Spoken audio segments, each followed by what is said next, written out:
आज हम इस वीडियो में लक्ष्मीकांत बेर्डे की बात करने वाले हैं और इन्हें आप 90 और सन 2000 की कई सारी फिल्मों में देखा भी होगा। बतौर सह कलाकार इन्होंने कई सारी बड़ी फिल्मों में काम किया और अपने बेहतरीन कॉमिक टाइम से इन्होंने दर्शकों को अपनी ओर आकर्षित भी किया। लक्ष्मीकांत बेर्डे की बात करें तो भले ही इंडस्ट्री के कई सारी बड़ी फिल्मों का हिस्सा बने, लेकिन मराठी सिनेमा में इनका एक अलग ही रुतबा देखने को मिला। बताया जाता है कि लक्ष्मीकांत बेर्डे ने अपनी बेहतरीन अदायगी से करीब मराठी फिल्म इंडस्ट्री पर तकरीबन 15 साल राज किया। बताया जाता है कि उस दौर में लक्ष्मीकांत बेर्डे के अलावा अशोक सराफ, इन दोनों के सामने कोई भी नहीं टिक पाता था। हालांकि लक्ष्मीकांत ने प्रोडक्शन कंपनी मराठी साहित्य संघ में एक कर्मचारी के रूप में अपने करियर की शुरुआत की थी और फिर कुछ मराठी स्टेज नाटकों में सहायक भूमिका निभाई। साल 1983 और 84 में वो पहली बार मराठी प्ले टूर के साथ प्रसिद्ध हुए।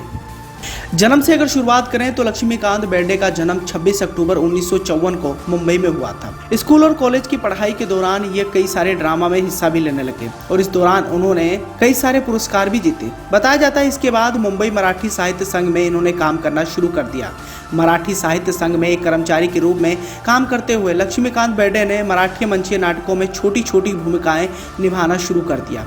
छोटे छोटे शोज करने के बाद लक्ष्मीकांत बेर्डे को एक बड़ा मौका मिला साल 1984 की मराठी फिल्म लेक चल्ली ससरला से और इसके बाद धूम धड़ाका जैसी कई सारी बड़ी फिल्में की। इन फिल्मों में इनकी मशहूर अदायगी भी लोगों के बीच में काफ़ी ज़्यादा पसंद की गई। ज़्यादातर फिल्मों में उन्होंने या तो कोठारे के साथ अभिनय किया या अभिनेता अशोक सराफ के साथ और इस दौरान उन्होंने 15 सालों तक मराठी सिनेमा पर राज किया। हालांकि हिंदी सिनेमा में भी इनका आगमन हुआ। 1989 में सलमान खान की सुपर डुपर हिट फिल्म मैंने प्यार किया में भी ये नजर आए। सूरज बरजातिया की ये फिल्म थी और ये उस जमाने की एक ब्लॉकबस्टर साबित रही और सलमान खान की पहली डेब्यू फिल्म से उन्होंने अपने बेहतरीन अभिनय का परिचय भी दिया। आने वाले समय में वो हिंदी सिनेमा की कई सारी बड़ी फिल्मों का हिस्सा बने। बेर्डे ने अपनी कॉमेडी मोल्ड से अलग होने की कोशिश की और फिल्म एक होता विदूषक में एक गंभीर भूमिका भी निभाई। हालांकि इस फिल्म को कुछ खास सफलता तो नहीं मिली, लेकिन लक्ष्मीकांत बेर्डे अपने ट्रेडमार्क कॉमेडी के लिए वापस आ गए और इस तरह 1985 से लेकर सन 2000 तक लक्ष्मीकांत बेर्डे ने कई अन्य मराठी फिल्मों में भी काम किया। इसी के साथ ही लक्ष्मीकांत बेर्डे के पर्सनल लाइफ की तरफ नजर डालें तो उन्होंने अपनी जिंदगी में 2 शादियां की थी। उनकी पहली पत्नी रूही थी, उनके साथ 1995 में उनका तलाक हो गया था। बाद में उन्होंने अपनी सह कलाकार प्रिया अरुणा से शादी कर ली थी। दोनों के 2 बच्चे हुए। एक्टिंग में अपने लगाव की रसीद उन्होंने इस कदर छोड़ी कि अपने बेटे का नाम ही अभिनय रखा था। उनकी एक बेटी भी है जिनका नाम स्वानंदी है। दोनों ही अपने पिता की विरासत को आगे बढ़ाने के लिए काफ़ी ज़्यादा एक्साइटेड हैं।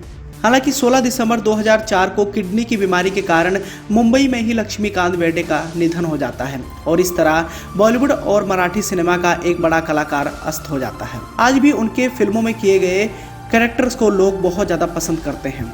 अपनी मशहूर कॉमिक टाइम से फिल्मों में समा बांधने वाले लक्ष्मीकांत बेर्डे आज भी लोगों के जहन में जिंदा हैं।